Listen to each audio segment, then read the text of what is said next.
Results are in following Election Day, but one Cass County measure that failed to increase the sales tax a half cent could still end up costing taxpayers more. Valley News Team's Rose Itzkovitz joins us now to explain. Rose? Mike and Andrea, Cass County Measure 1 would have called for a half-cent sales tax for a new emergency communication system. We as a county voted no on that one, but here's how it may end up costing us instead in property tax.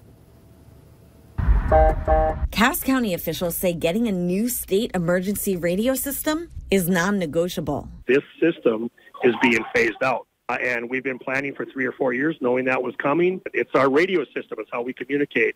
Emergency responder to emergency responder, so it's something we must have. That's why it was on Tuesday's ballot as a county measure to pay for it in sales tax. Funded by a lot of our visitors and friends that come here for everything from work to entertainment, medical services. In other words, had we voted yes on the measure, the cost would have been spread out enough that it would only take us about a year to pay it off. But Cass County Commissioner Chad Peterson believes since we voted no, instead, he says, we'll pay in property tax. That means there's going to be roughly 5 mills of property taxes on every home, on every commercial property in Cass County for the next 5 years. Did we vote for that, or did we not have the county commission sets the budget. That's part of our budget in anticipation that this didn't pass. Peterson says Tuesday's vote was less of a yes or no and more of a how are we funding it.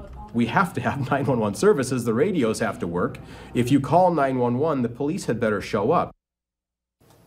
So how much will this cost you as a homeowner? Well, 5 mills of property tax is roughly $20 on every $100,000 of your house, meaning for an average homeowner with a house worth around $250,000, it's about an extra $50 per year. Mike and Andrea. All right, thanks, Rose. Commissioner Peterson also says you're still able to reach out to state lawmakers in Bismarck to ask them if to find a statewide solution if you're against paying this extra property tax.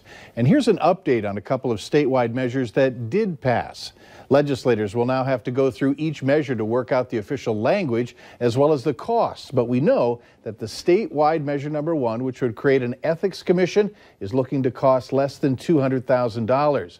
And Measure 4 would provide free personalized license plates to volunteer emergency responders. That could cost between $1 and $5 million.